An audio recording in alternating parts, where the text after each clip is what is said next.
오늘 이제 10계명의 제 9번째 계명을 우리가 나가고 있습니다. 이제 다음 주까지 하면 10계명의 모든 10번째 계명까지 해서 10계명이 모두 다 이제 끝나게 됩니다. 10계명이 끝나면 뭘 해볼까라고 고민을 하다가 이제 10계명이 끝나면 그래도 우리 기독교의 기본적인 교리들을 우리가 알 필요가 있으니까 10계명이 끝나면 이제 오후 예배 때는 사도신경을 좀 해보도록 하겠습니다.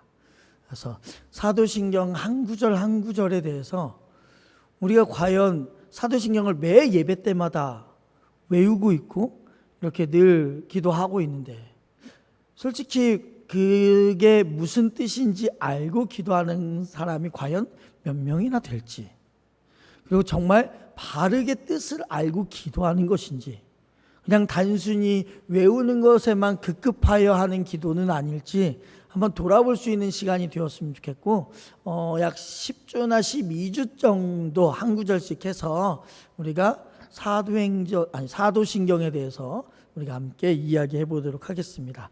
그러니 10계명이 끝나고 나서도 더 많은 분들이 이 오후 예배 때 참여하셔서 함께 하나님의 말씀, 하나님의 교리에 대해서 우리가 배우셨으면 좋겠습니다. 오늘 9번째 계명, 거짓 증거하지 말라. 솔직히 이제 10계명 9번째까지 오니까 여러분들 이 10계명에 대해서 어떤 생각이 드세요? 왠지 모르게 처음에는 쉽겠지 하고 생각했다가 이제는 하나하나씩 볼 때마다 부담스럽지 않습니까? 왜요? 내가 하나하나 지켜보려고 노력했는데 지금까지 목사님이 얘기한 걸로 보면 내가 지킬 수 있는 게 하나도 없구나라는 것을 조금씩 깨닫게 되는 것 같아요. 그래서 10계명은 우리 하나님은 도대체 왜 주셨지?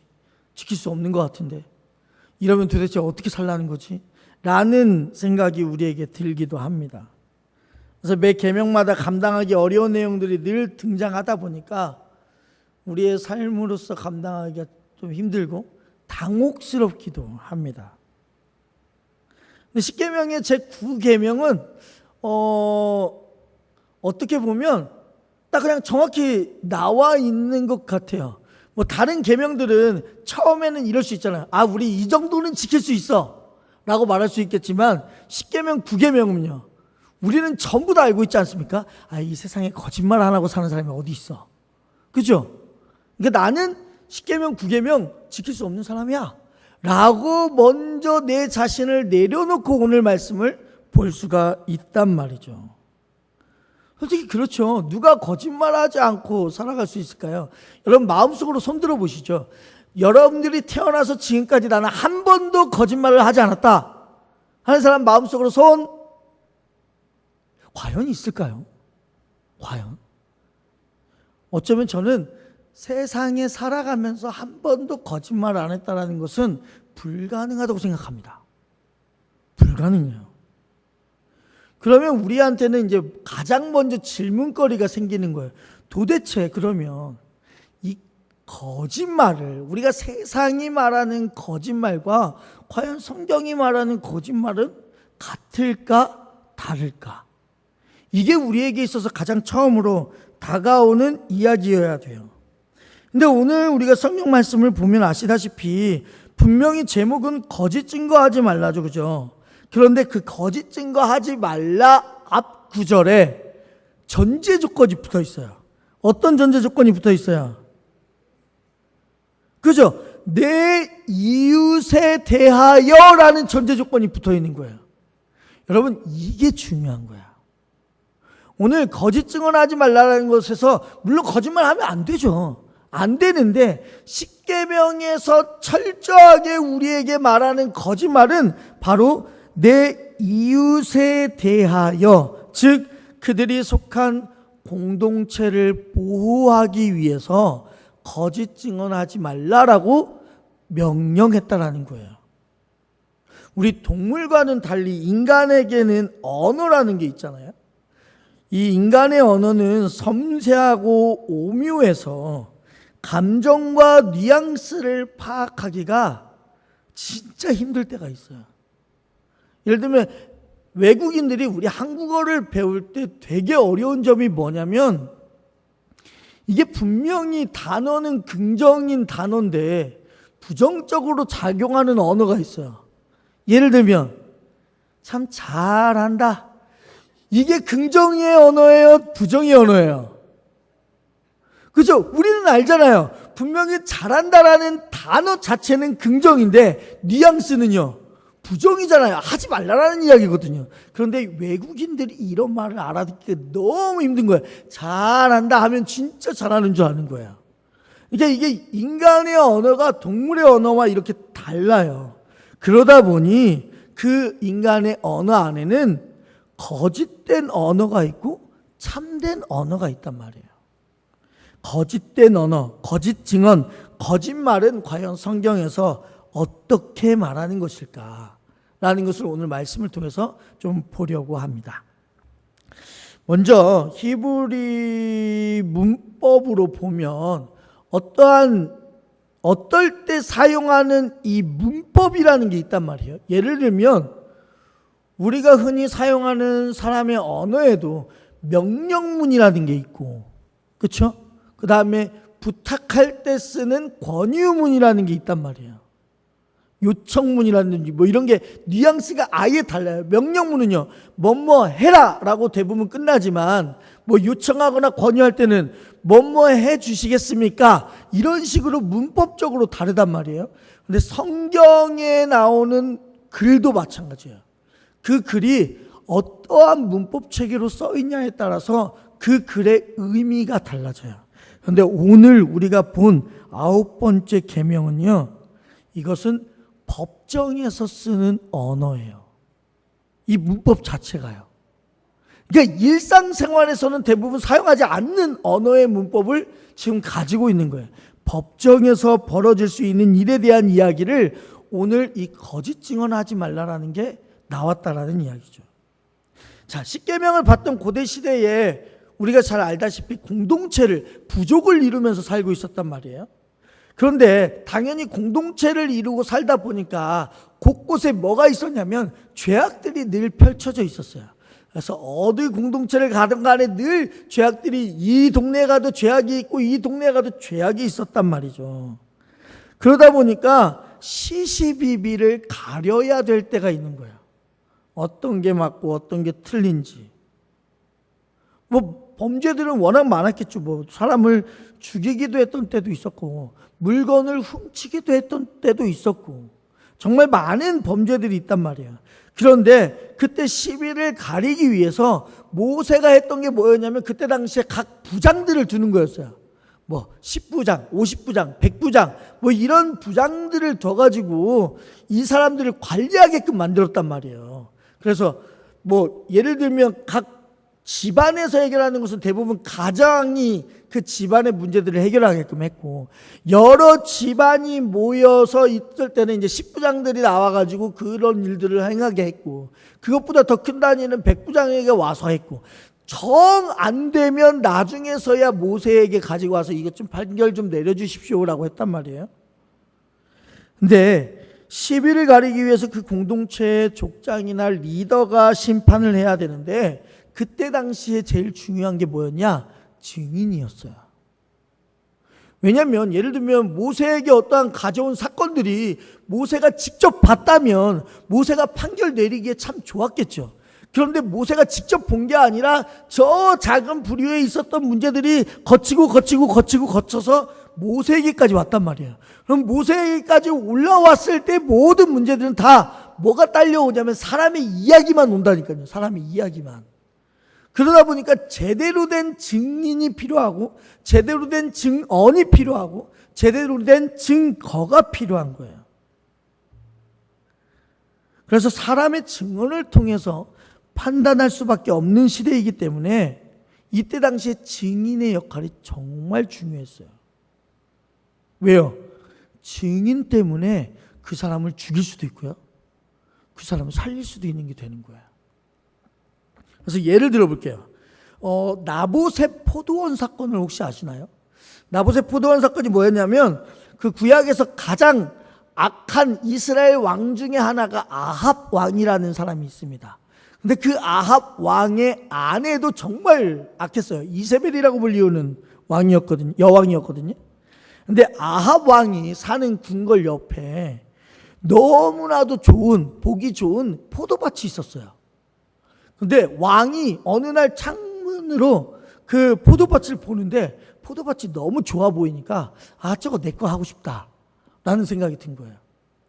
그래서 그 포도밭의 주인인 나봇이라는 사람을 왕이 직접 찾아갑니다. 그래서 나봇에게 이렇게 부탁하죠.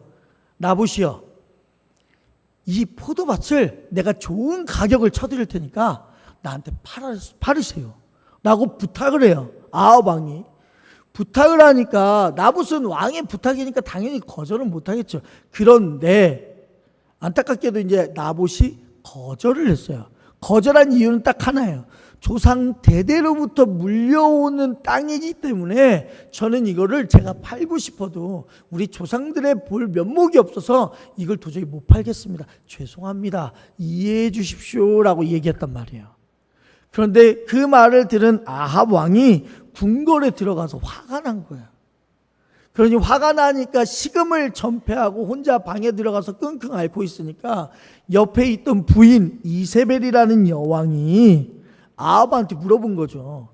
아합 왕이시여, 도대체 뭐 때문에 이렇게 식음 전폐하고 아무것도 안 드시고 혼자 끙끙 앓고 계십니까? 라고 얘기하자 아합 왕이 이야기를 하는 거예요. 나 저기 앞에 있는 포도원 나 갖고 싶은데 나봇이 나한테 안 팔더라. 내가 돈을 정말 많이 준다고까지도 얘기했는데 나한테 안 팔더라.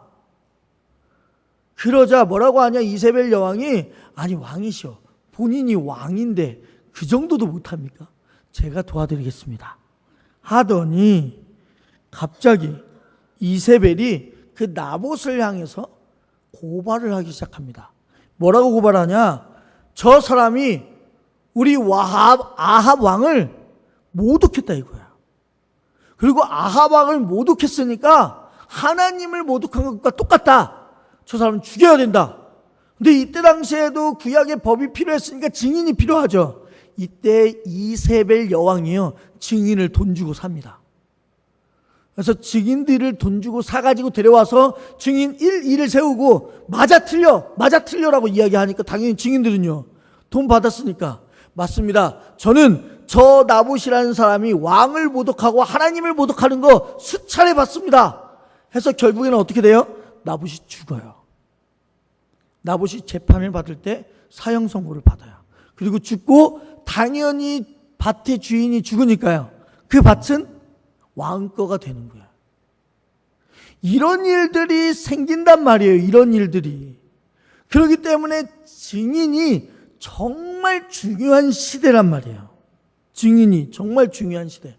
그래서 이때 당시에 법을 한 사람의 증인만으로는 안 될 거 아니에요. 만약에 예를 들어서 어떤 두 사람이 싸우고 있는데 어떤 사람이 한 사람을 잘못하다가 죽였어요.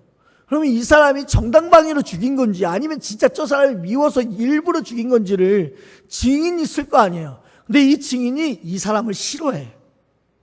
그러면 아무리 정당방위를 했어도 모세 앞에 나왔을 때 증인 한 사람이 이렇게 얘기할 수 있겠죠.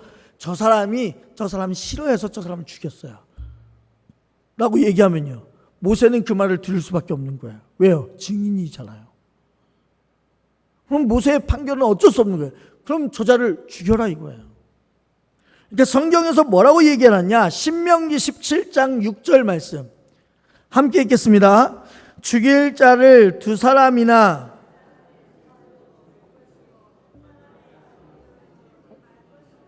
네, 신명기 법에 보니까 이러한 법이 써 있는 거예요. 누군가를 죽이려고 한다면 한 사람의 증인으로서가 아니라 몇 사람이요? 두 사람이나 세 사람. 대부분이 세 사람이라고 말하면 돼요. 왜냐하면 두 사람이면요, 이렇게 반반씩 나눌 수 있잖아요. 그러니까 꼭 홀수를 둬서 이렇게 죽일지 말지를 결정할 수 있게끔 세 사람 정도를 증인으로 늘 둔단 말이에요. 그래서 사람의 생명이 중요하기 때문에요, 사형에 해당하는 범죄가 벌어졌다 하더라도 한 사람의 증언으로는 안 되고, 이 법은 처벌의 목적이 있는 게 아니라 혹시 있을 오해를 방지하기 위함으로 이 법을 만든 거예요. 아시겠죠? 그러니까 거짓 증언하지 말라라는 것이 어디에서 사용됐다고요? 이처럼 누군가를 판단하는 데 있어서 법적인 용어로 거짓 증언하지 말라라는 게 있는 거예요. 그래서 그 앞에 어떤 전제 조건이 붙어요. 내 이웃에 대하여라고 써 있는 거예요. 그래서 그렇다면 우리한테 또 궁금증이 생기죠. 만약에 증언하는 사람이 거짓말하면 어떻게 되나요? 만약에 증언하는 사람이 거짓말하면요. 신명기 19장 18절에서 19절 읽겠습니다. 재판장은 자세히 조사하여 그 증인이 거짓 증거하여 그 형제를 거짓으로 모함한 것이 판명되면 그가 그의 형제에게 행하려고 꾀한 그대로 그에게 행하여 너희 중에서 악을 제하라. 아멘. 지금 위증한 사람이 어떻게 된다는 거예요? 위증한 사람이 위증해서 처벌받게 될 그 사람의 모든 처벌을 다 누가 받으라고요? 거짓으로 위증한 사람이 대신 받으라는 거예요. 대신. 그러니까 거짓말한다라는 게 이때 당시에는 되게 무섭게 작용했단 말이에요. 엄하게 다스리는 항목이었어요. 거짓말 자체를. 그러면 이제 원초적인 질문으로 가볼게요. 원초적인 질문. 왜 우리는 거짓말을 할까요? 원초적인 질문이에요. 왜 우리는 거짓말하죠? 왜? 뭐 땜시? 왜 우리는 거짓말을 할까? 요한복음 8장 44절을 한번 보죠. 읽겠습니다. 너희는 너희 아비 마귀에게서 났으니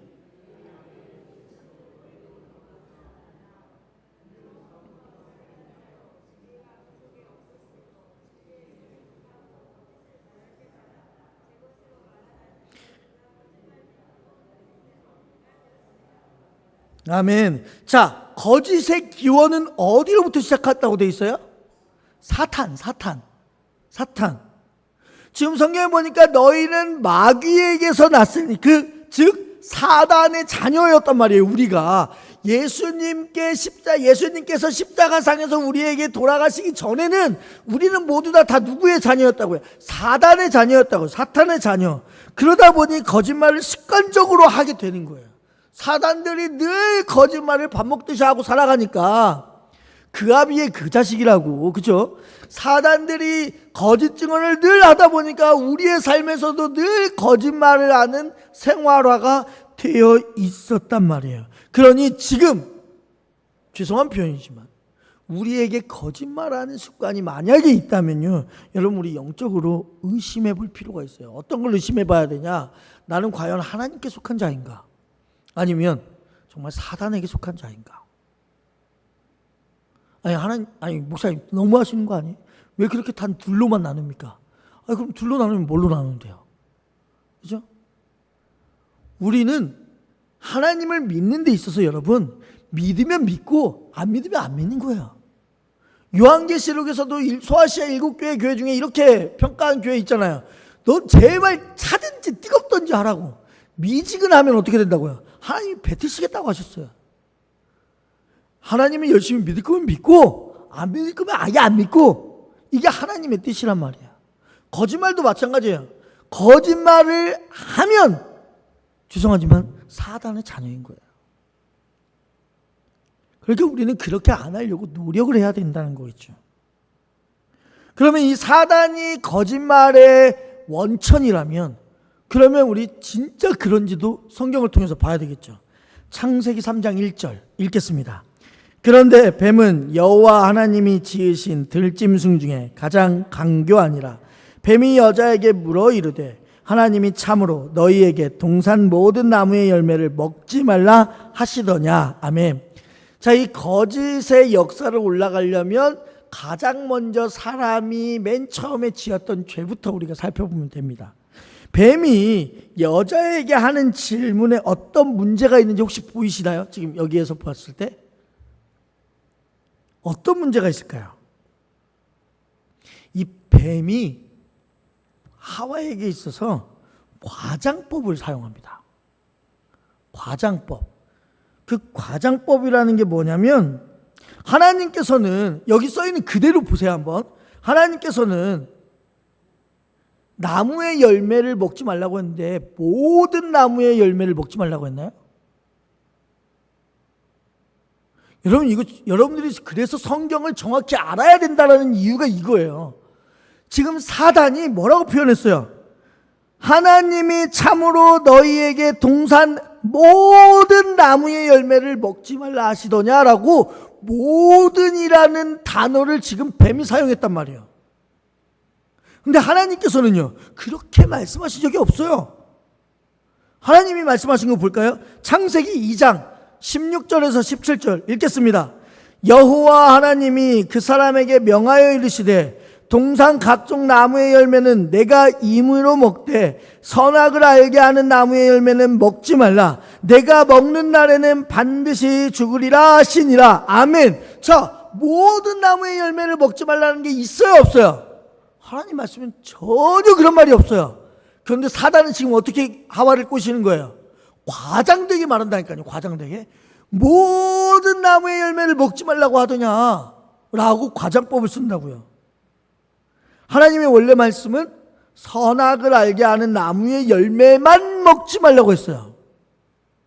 그런데 신기하게도요, 이 사단이 이렇게 대화를 끌고 가니까 이 다음에 나오는 여자의 대답에도 문제가 생기기 시작하는 거예요. 창세기 3장 2절 3절 읽겠습니다. 여자가 뱀에게 말하되 동산 나무의 열매를 우리가 먹을 수 있으나 동산 중앙에 있는 나무의 열매는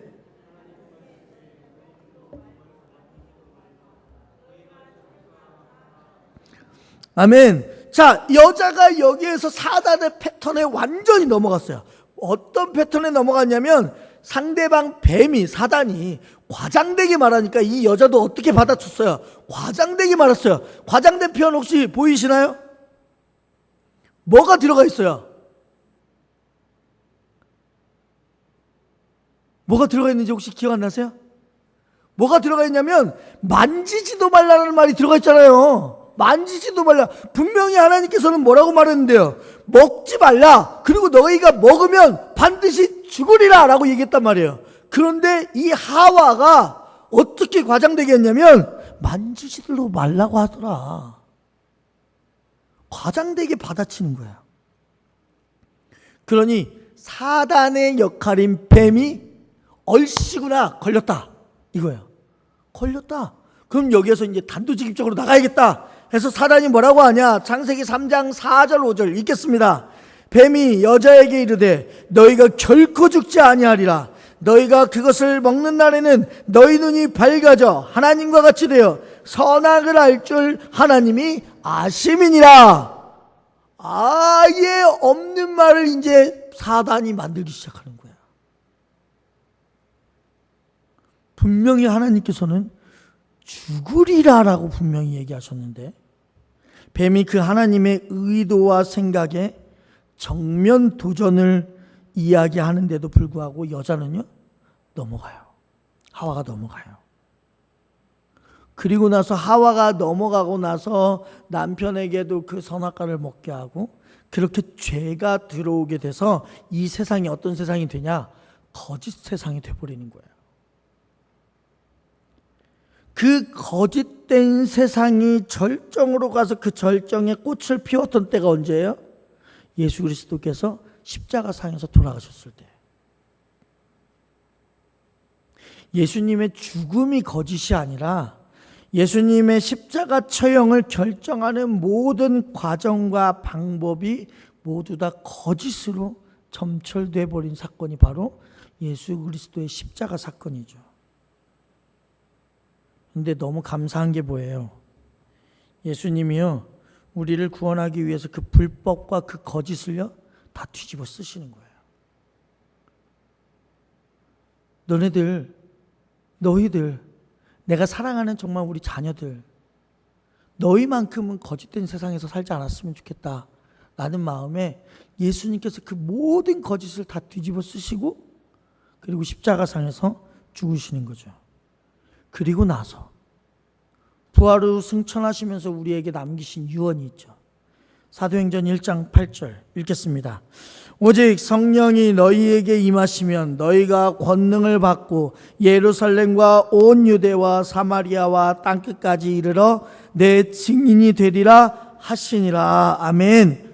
예수님께서 이 땅에 다시 부활하시고 오셔서 거짓 증언하지 않도록 우리한테 뭐라고 이야기하시는 거예요? 이제 증인이 되라고. 증인이라는 말은 뭔 말이에요? 법정에서 사건의 진상을 사실 있는 그대로 말하는 사람이 증인 아니에요? 그죠? 그 증인에는 거짓된 게 있으면 안 돼요. 위증하면 어떻게 된다고 했는데요? 그 사람이 받을 벌 내가 다 받는다니까요, 위증자가. 그러니까 예수님께서 승천하시기 전에 뭐라고 얘기하시는 거예요? 너 이제 내 증인이 되라. 내 증인이 돼서 예루살렘부터 시작하여서 땅끝까지 이르러 나의 증인으로 너희가 거짓말하지 말고 거짓 증언하지 말고 참된 증인으로서 너희가 삶을 살아라 라고 이야기하셨단 말이에요.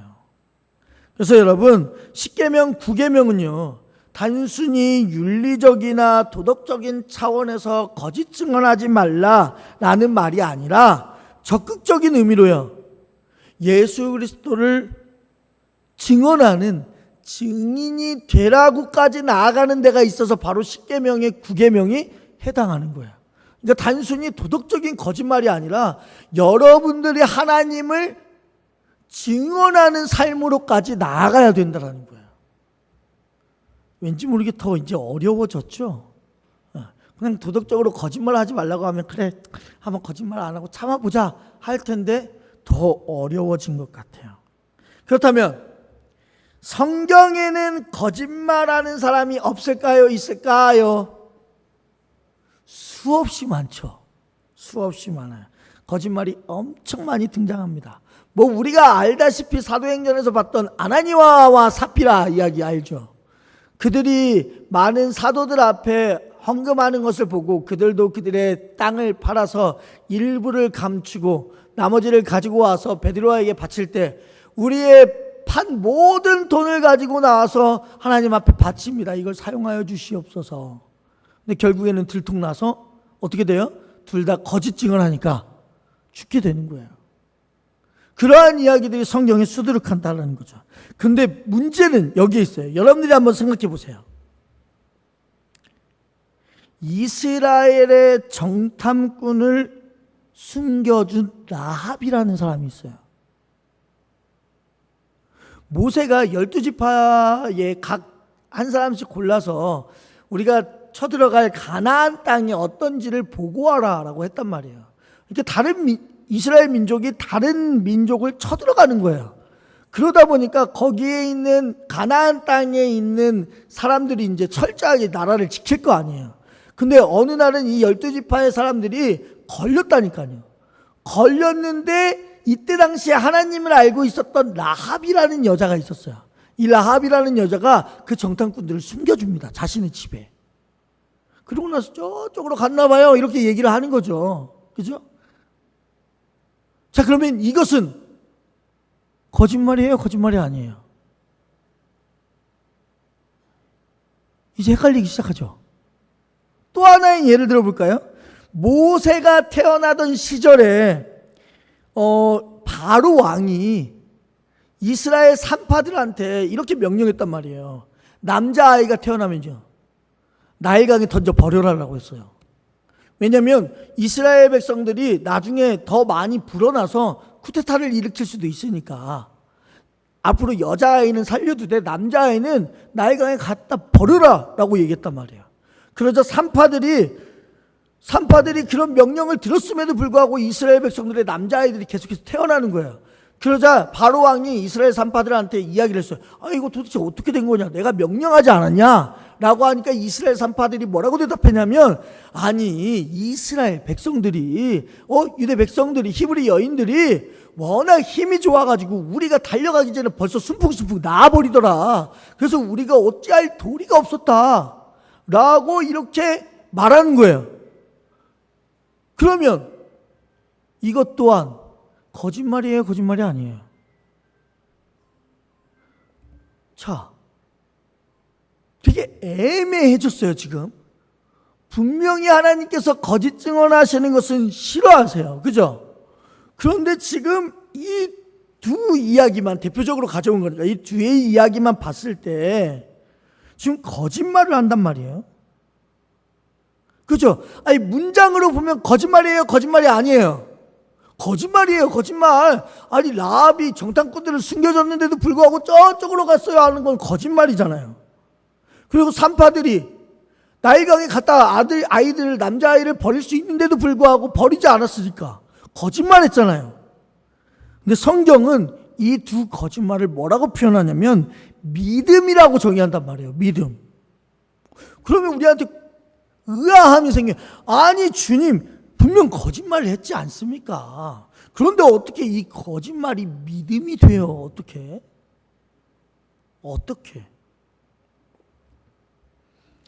여러분, 우리가 일상을 살면서 새빨간 거짓말이라는 게 있지만 하얀 거짓말이라는 것도 혹시 아십니까? 예를 들어 이런 거예요. 엘리베이터 안에서 아기를 안고 있는 엄마를 만났어요. 근데 그 아이가 생각하기에는 조금 되게 개성 있게 생긴 거예요. 그래도 예의상 뭐라고 말을 해야 돼요? 아이고 이쁘다 이렇게 해줘야죠. 근데 갑자기 아이가 너무 못생겼습니다. 저희 목사님이 이번 주에 교회에서 거짓말하지 말라고 설교했습니다.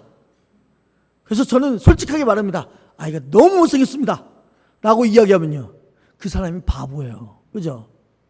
하얀 거짓말이라는 게 있단 말이에요. 이 거짓말에 대해서 이야기할 때 그것이 사실이냐 사실이 아니냐를 우선적으로 우리는 항상 기준을 삼아요. 그래서 사실이면 거짓말이 아니고 사실이 아니면 거짓말이고 이런 식으로 우리가 평가를 하는데, 성경에서 말하는 거짓말은요, 생명을 살리느냐 죽이느냐로 거짓말이냐 거짓말이 아니냐를 나누는 거예요. 즉 거짓말을 규정하는 제일 중요한 기준이 어디에 있는 거예요? 생명 살림에 있는 거예요. 그래서 기생 라합이라든지 히브리 산파라든지 이러한 사람들의 거짓된 믿음의 행동이 믿음이라고 칭찬받는 이유가 뭐예요?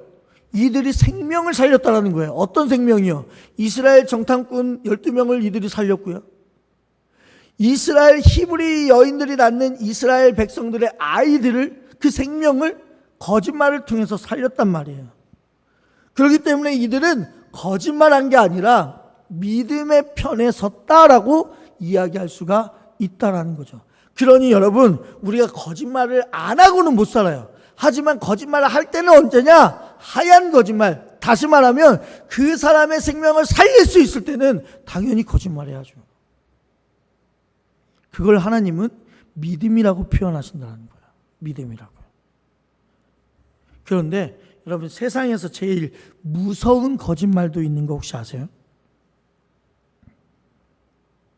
세상에서 제일 무서운 거짓말, 그게 뭐냐면 성경은요, 침묵하는 게 거짓말이라고 이야기하고 있어요. 레위기 5장 1절 볼까요? 레위기 5장 1절 읽겠습니다. 만일 누구든지 저주하는 소리를 듣고서도 증인이 되어 그가 본 것이나 알고 있는 것을 알리지 아니하면 그는 자기의 죄를 져야 할 것이요 그 허물이 그에게로 돌아갈 것이며. 아멘. 지금 제일 무서운 거짓말을 뭐라고 얘기하고 있냐면 침묵하고 있는 것도 거짓말이다라고 얘기하고 있어요. 이런 침묵하고 있는 게 물론 국가적으로도 벌어질 수 있는 내용이고요, 교회 안에서도 일어날 수 있는 일이에요. 많은 교회 안에서 어떤 일로 일어나냐? 어떠한 사건 사고가 교회 안에서 터졌을 때 조용히 해. 너만 떠나면 교회는 아무 문제 없어. 조용히 해. 이런 침묵으로 일삼았을 때 하나님은 가장 크게 벌하시는 거예요. 이런 아주 무서운 일이 우리 현대 교회 가운데 은혜라는 이름으로 벌어질 수가 있어요. 침묵은요, 가장 적극적인 거짓말이에요. 그래서 우리가 방금 전에 읽었던 레위기는 우리에게 분명히 말하고 있잖아요. 저주하는 소리를 듣고서도 증인이 되어서 알리지 않으면, 말하지 않으면 그게 거짓이에요. 더 나아가서 분명히 사도행전 1장 8절을 통해서 하나님께 우리가 하나님께서 우리한테 뭐가 되라고 말씀하셨어요? 증인이 되라고 말씀하셨죠. 근데 그럼에도 불구하고 우리가 입을 닫고 있는 것 또한 거짓말하는 거예요. 왜요? 침묵하고 있는 거잖아요. 분명히 하나님께서 말씀하셨어요. 너희는 나에 대해서 예루살렘과 사마리아와 땅끝까지 이르러 내 증인이 되라고, 증언을 하라고, 예수 그리스도에 대해서 말하라고 하는데 우리가 아무 말 하지 않고 있으면요, 이것도 거짓말하는 거예요. 침묵하고 있는 거잖아요. 물론 잘못 전하는 것도 무서운 거짓말입니다. 그렇기 때문에 저는 늘 말씀 준비할 때 기도하는 거예요. 늘 잘못 전할까 봐, 잘못 전해서 여러분들이 다른 곁길로 빠져들을까 봐. 어쩌면 목회자들에게 늘 이러한 경고가 있을지 모르겠어요. 성도에게 듣기 좋은 설교를 할 것이냐, 아니면 들어야 될 마땅한 설교를 할 것이냐 사이에서 매일 저울질한단 말이에요. 저도요, 여러분들요, 어떤 설교 말씀을 전하면 아멘이 가장 크게 나올까 저도 알고 있단 말이에요. 저도. 그런데 그런 설교를 하면요, 하나님이 원하지 않으세요. 물론 여러분들 그 시간 그때는 마음 좋겠죠. 뭐 예를 들면 예수 열심히 믿으십시오. 지금 당장 여러분들 가정 가운데 힘든 문제들 싹 없어질 것이고, 여러분 필요한 모든 경제적인 여건들이 다 생겨나게 될 거고, 여러분들이 말 한마디로 모든 것들이 새롭게 될 겁니다라고 요청하면, 말하면요, 얼마나 땡큐고 아멘을 크게 하시겠어요. 다 안다니까요. 그럼에도 불구하고요, 그렇게 설교하지 못하는 거예요. 하나님의 말씀, 복음을 제대로 전하는 것이 목회자의 필요한 거란 말이에요. 만약에 그렇지 않으면요, 목회자가 거짓말을 하고 있는 거예요.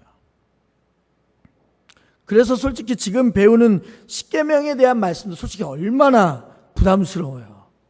안 그래요? 뭐 지난번에 뭐 7번 그 간음하지 말라도 그렇고, 살인하지 말라도 뭐 나오는 다 여러분들에게 하기가 조금 애매모호한 말씀인데도 불구하고 하나님의 말씀이기 때문에 전해야 된단 말이에요. 부담스러울지 알매도 불구하고 저는 전해야 되는 거예요. 그게 제 사명이니까요.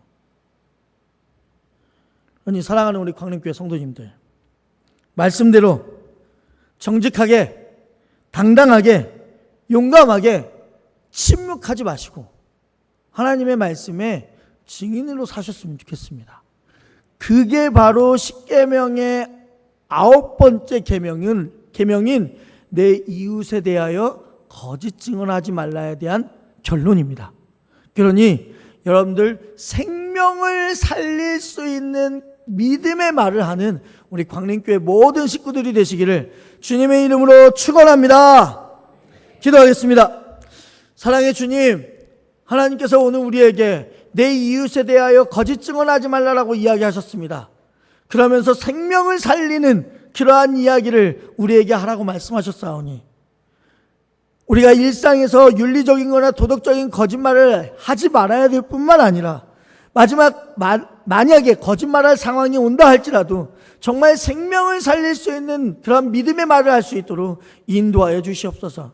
또한 가장 무서운 거짓말인 침묵에 대해서도 우리에게 이야기하셨사오니, 주님, 우리 광림교회 성도들 한 분 한 분은 절대로 침묵하는 일이 없도록 인도하여 주셔서 하나님께서 우리에게 명령하신 내 복음을 모든 세상 가운데 땅끝까지 이르러 내 증인이 되라라고 말씀하신 그 복음의 말씀에도 우리가 침묵하지 않고 하나님의 말씀을 끝까지 전할 수 있는 우리 모든 성도들이 되도록 인도하여 주시옵소서. 예수님의 이름으로 기도드립니다. 아멘.